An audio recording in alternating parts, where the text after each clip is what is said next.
যাদের ইনকামে বরকত হয় না, যাদের ব্যবসায় শুধু লস আর লস, কোনো ধরনের উন্নতি নেই, অথবা যারা চাকরি করতেছেন কিন্তু আপনার টাকা পয়সার কোনো হিসাব মিলে না, আজকে তাদের জন্য এই ভিডিওতে আমি ছোট্ট একটা দোয়া শিখিয়ে দিব ইনশাআল্লাহ। প্রথম দোয়াটা যদি আপনি আজকের দিনে শুধুমাত্র 3 বার পাঠ করতে পারেন, আপনার রিজিকের ব্যবস্থা হয়ে যাবে, আপনার রিজিকে অথবা ইনকামে বরকত হবে। আপনি যদি আরও ঋণগ্রস্ত থাকেন, ইনশাআল্লাহ ঋণ পরিশোধের ব্যবস্থা হয়ে যাবে। সেই দোয়াটার পড়ার কি নিয়ম, সেই নিয়মটা বলার পরে ইনশাআল্লাহ আমি সেই দোয়াটা শিখিয়ে দিব আপনাকে। দ্বিতীয় নম্বরে আরেকটা ছোট্ট দোয়া শিখিয়ে দিব, যেই দোয়াটা আপনি যদি আজকের দিনে অথবা রাতে যখনই সময় পাবেন শুধুমাত্র 3 বার পাঠ করেন, আল্লাহ তাআলা আপনার অন্তরকে নূর দিয়ে পরিপূর্ণ করে দিবেন। সুবহানাল্লাহ। অর্থাৎ আপনার অন্তরটা আল্লাহ তাআলা নূরে আলোকিত হয়ে যাবে অথবা পরিপূর্ণ হয়ে যাবে। প্রথম দোয়াটা যে কোনো অবস্থাতেই আছেন না কেন অথবা থাকেন না কেন, শুধুমাত্র 3 বার পাঠ করবেন। সেই ছোট্ট দোয়াটা কি? আল্লাহুম্মা গফিরলি জামবি ওয়াসিলি ফি দারি ওয়াবারিকলি ফি রিজকি। ছোট্ট দোয়া পড়েন, আল্লাহুম্মা গফিরলি জামবি ওয়াসিলি ফি দারি ওয়াবারিকলি ফি রিজকি। খুব সুন্দর দোয়া। দেখেন এর অর্থটা কি? হে আল্লাহ, তুমি আমার সমস্ত গুনাহ মাফ করে দাও, আমার স্থান প্রশংসা করে দাও এবং আমার খাদ্যে বরকত দিয়ে দাও। কি সুন্দর অর্থ দেখেন, মাশাআল্লাহ।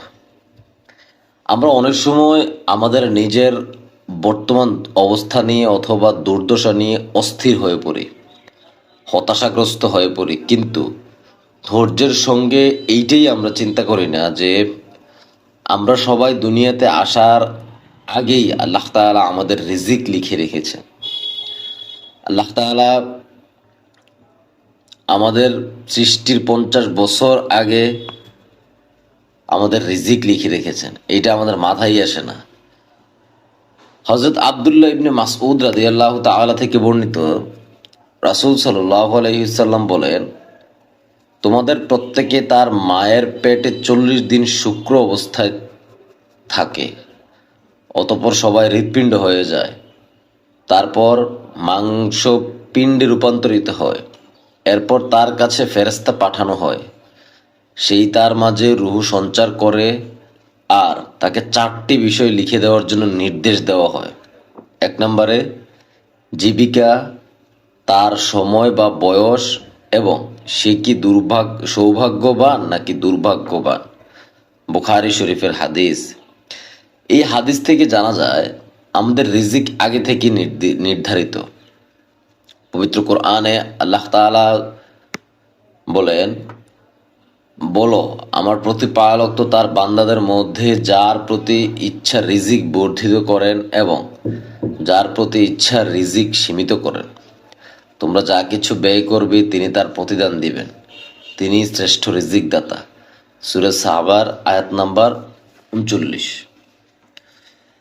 হে আল্লাহ রব্বুল আলামিন, আজকের এই দোয়ার উসিলায় যারা এই ভিডিওটা দেখতেছে তাদের প্রত্যেককে আপনি রিজিকে বরকত দিয়ে দিয়েন, তাদের ইনকামকে হালাল করে দিয়েন এবং তাদের অন্তরটাতে আল্লাহ তাআলার নূর দ্বারা পরিপূর্ণ করে দিয়েন।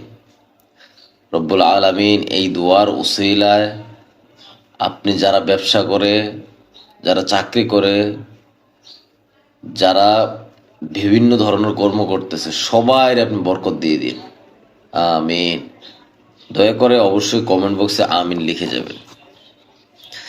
আচ্ছা, ইমান পরিপূর্ণ করার 5টি গুরুত্বপূর্ণ আমল, আমি একটু এই 5টা গুরুত্বপূর্ণ আমল আপনাকে ছোট করে বলে দিই। এটা খুবই গুরুত্বপূর্ণ একটা জিনিস। হযরত আবু হুরায়রা রাদিয়াল্লাহু তাআলা আনহু থেকে বর্ণিত, তিনি বলেন, একবার রাসূল সাল্লাল্লাহু আলাইহি ওয়াসাল্লাম বললেন, এমন কেউ আছো কি যে এই বিষয়গুলো আমল করবে অথবা কমপক্ষে অন্য আমলকারীকে বলে দিবে?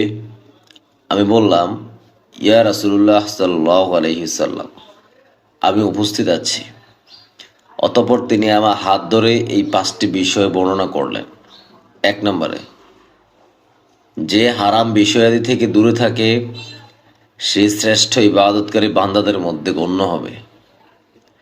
2 নম্বরে, আল্লাহ তাআলা তোমার তকদিরে যা লিখে দিয়েছেন তাতে সন্তুষ্ট থাকো, এতে করে তুমি আল্লাহ পাকের প্রিয় বান্দাদের অন্তর্ভুক্ত হয়ে যাবে।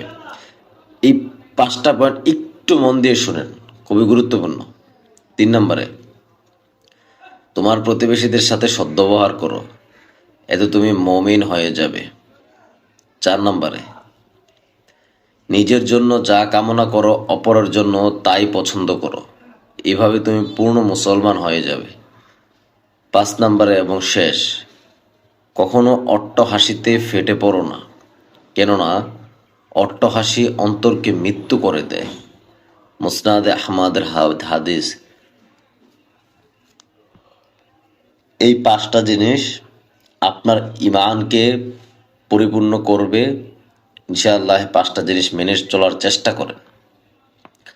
সূরা জারিয়াতের 21 নম্বর আয়াতে আল্লাহ তাআলা বলেন, মহান আল্লাহ সবার ব্যাপারেই সজাগ থাকেন, তিনি কারো কথা ভুলে যান না। রিজিকের এই ফয়সালা হয় আকাশে। আকাশে রয়েছে তোমাদের রিজিক ও প্রতিশ্রুতি সবকিছু। নবমণ্ডল ও ভূমণ্ডলের পালনকর্তার কসম, তোমাদের কথাবার্তার মতোই এটা সত্য। সুতরাং রিজিক নিয়ে বেশি চিন্তিত হবেন না, হালাল উপার্জন করেন। এই ছোট্ট দোয়াটা পাঠ করবেন 3 বার, যে কোনো অবস্থাতে আছেন না কেন। 2 নম্বরের যে দোয়াটা, সেই দোয়াটা বলতেছি, মনোযোগ সহকারে শোনেন। আজকে দিনে অথবা রাতে যখনই সময় পাবেন শুধুমাত্র 3 বার পাঠ করবেন, তবে আপনি সবসময় পাঠ করতে পারবেন। সেই দোয়াটা কি? রব্বানা আতমিম লানা নূরানা ওয়াগফির লানা ইন্নাকা আলা কুল্লি শাইইন কাদির। ছোট্ট দোয়া, বাংলায় উচ্চারণ সহ দিয়েছি, পড়েন। অর্থ, হে আমাদের রব, তুমি আমাদের নূরকে পরিপূর্ণ করে দাও, আমাদের মাফ করে দাও, নিশ্চয়ই তুমি সর্বশক্তিমান। কি সুন্দর অর্থ দেখেন। পাঠ করেন, সর্বাবস্থায় পড়ার চেষ্টা করবেন। আপনার কাছে বিনীতভাবে অনুরোধ থাকবে, আপনি তো এই আমলগুলো করবেনই, পরিবারের সবাইকে শেয়ার করে দিয়ে দেখার সুযোগ করে দেন। আপনার কারণে কেউ যদি আমল করে, সেইটার সওয়াব কিয়ামত পর্যন্ত আপনি পাবেন। আল্লাহ তাআলা আমাদেরকে আমল করার তৌফিক দান করুক, আমাদের রিজিকে ব্যবস্থা করে দিক, অথবা আমাদের রিজিকে বরকত দান করে দিক। আমিন। ভালো থাকবেন। আসসালামু আলাইকুম ওয়া রাহমাতুল্লাহি ওয়া বারাকাতুহু।